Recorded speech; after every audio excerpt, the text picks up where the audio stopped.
Bien-aimés, c'est une joie de vous retrouver pour prier et pour plaider notre Dieu, qui est un secours qui ne manque jamais dans la détresse, qui est un refuge au temps de la détresse.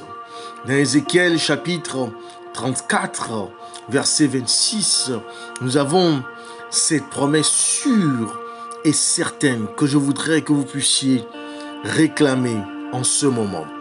Nous lisons: je ferai d'elle et des environs de ma colline un sujet de bénédiction. J'enverrai la pluie en son temps et ce sera une pluie de bénédiction. Priez afin que vous receviez ces pluies de bénédiction de la part de Dieu. Que vous puissiez devenir un territoire sur lequel le Seigneur rend abondante sa pluie en son temps. Dans vos environs, que vous soyez un sujet de bénédiction. Plaidez pour cette grâce du Seigneur. Plaidez afin que même en temps de sécheresse, que ce soit sur le plan financier ou économique, que ce soit dans le sens des relations, que ce soit dans le sens de votre profession ou de votre vocation ou de vos études, que ce soit dans le sens d'une activité particulière. Plaidez pour cette pluie. Oh oui, je voudrais que vous puissiez aussi prier en ce moment comme Néhémie l'a fait dans Néhémie chapitre 13 verset 2. Où nous lisons: parce qu'ils n'étaient pas venus au-devant des enfants d'Israël avec du pain et de l'eau, et parce qu'ils avaient appelé contre eux à prix d'argent Balaam pour qu'il les maudit. Mais notre Dieu changea la malédiction en bénédiction.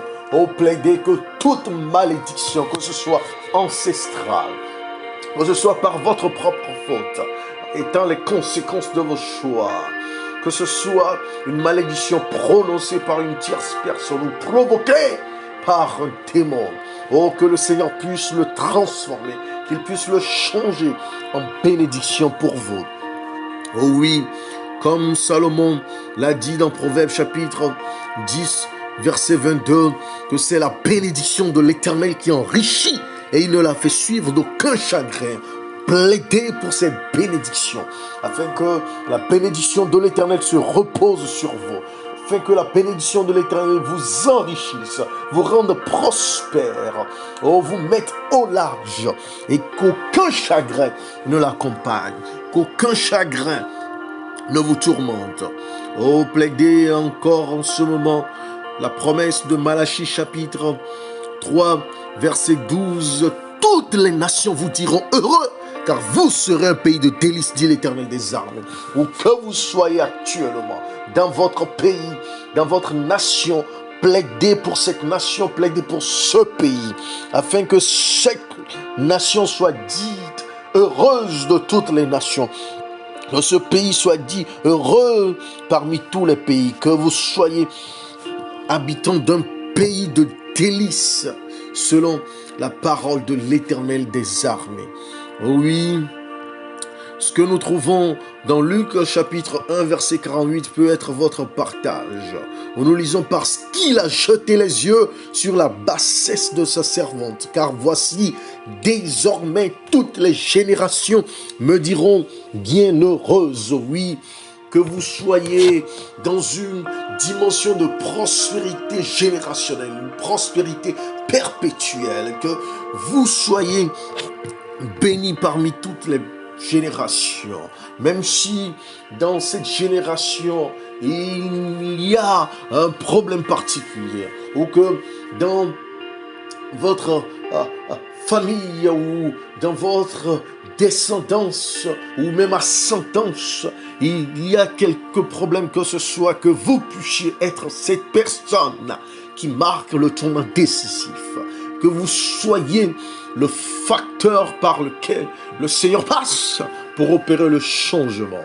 Oui, dans Marc chapitre 14, verset 61, nous lisons ceci: Jésus garda le silence et ne répondit rien.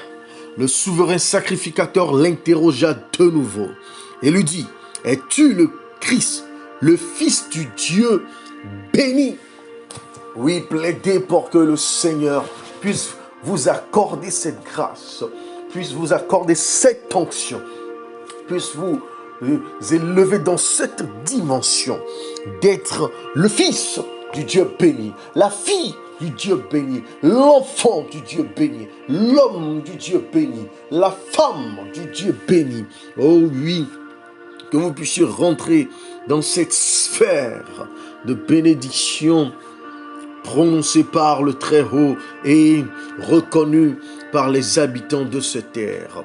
Dans Marc toujours chapitre 11, verset 10, nous pouvons lire « Béni soit le règne qui vient, le règne de David notre Père, Hosanna dans les lieux très hauts. » Oh oui, plaidez en ce moment, afin que vous puissiez être citoyen de ce règne qui vient, afin que vous puissiez avoir part dans ce règne qui vient, afin que vous puissiez être citoyen de ce règne qui vient. Dans Romains chapitre 4, verset 7, nous avons une autre révélation. Heureux ceux dont les iniquités sont pardonnées et dont les péchés sont couverts. Oh bien-aimés, laissez-moi vous dire que lorsque vous êtes remplis d'iniquité, lorsque vous êtes assaillis par le péché, oh, vous vivez séparés de Dieu, comme Adam.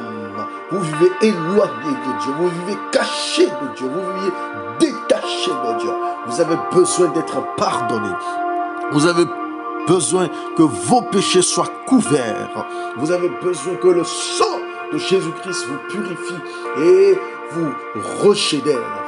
Oh, puissiez-vous prier, plaider en ce moment particulier, afin que le Seigneur lui-même fasse de vous, oh, un saint, fasse de vous une personne pardonnée. Recevez ce pardon dans votre vie en ce moment, au nom puissant de Jésus-Christ.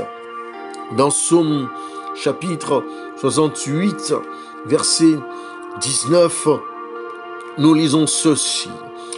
Béni soit le Seigneur chaque jour. Quand on nous accable, Dieu nous délivre.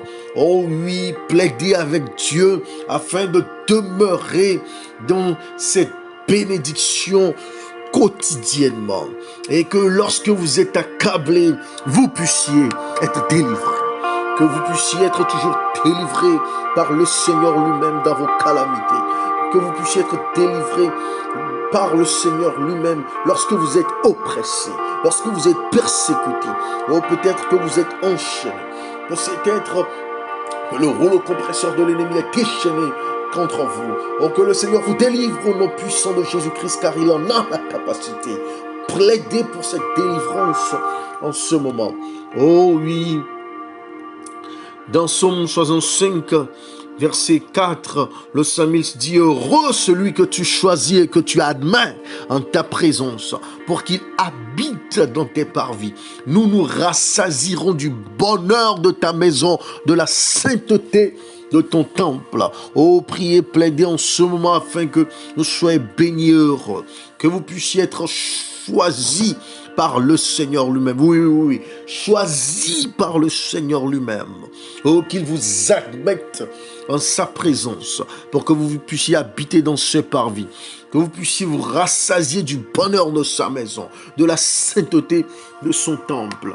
Oh, afin que votre louange, votre adoration, votre prière, votre culte soit agréé par le Seigneur, soit accepté par le Seigneur, et que vous puissiez vivre dans la dimension de ceux qui sont choisis, de ceux qui sont admis en sa présence, afin que vous puissiez habiter dans ses parvis continuellement, afin que vous puissiez vous rassasier du bonheur de la maison de Dieu.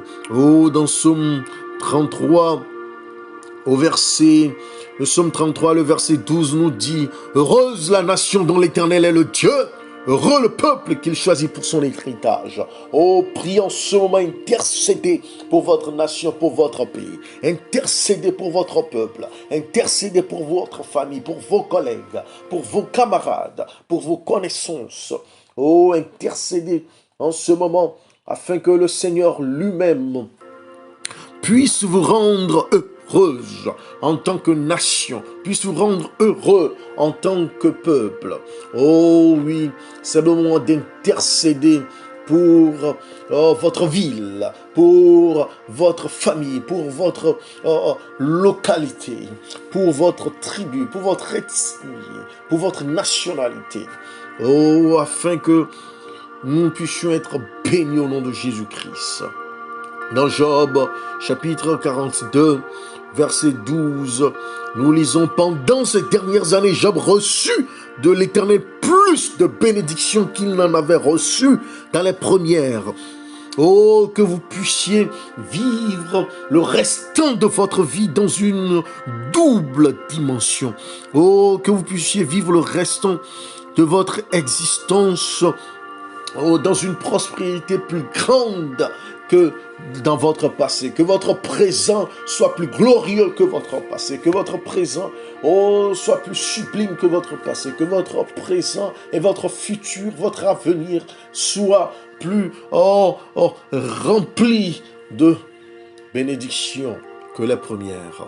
Et comme nous le lisons dans 2 Samuel chapitre 6, verset 11, oh bien-aimé, l'arche de l'Éternel resta 3 mois dans la maison d'Obed-Édom de Gath, et l'Éternel bénit Obed-Édom et toute sa maison. Que la présence de Dieu soit continuellement source de bénédiction dans votre foyer, dans votre famille, dans votre bureau, dans votre classe, dans votre marché, dans votre lieu d'affaires ou occupation, afin que là où vous mettez pied, que cela engendre la présence de Dieu et génère la bénédiction continuelle et inaltérable du tout-puissant nom de Jésus-Christ. Amen.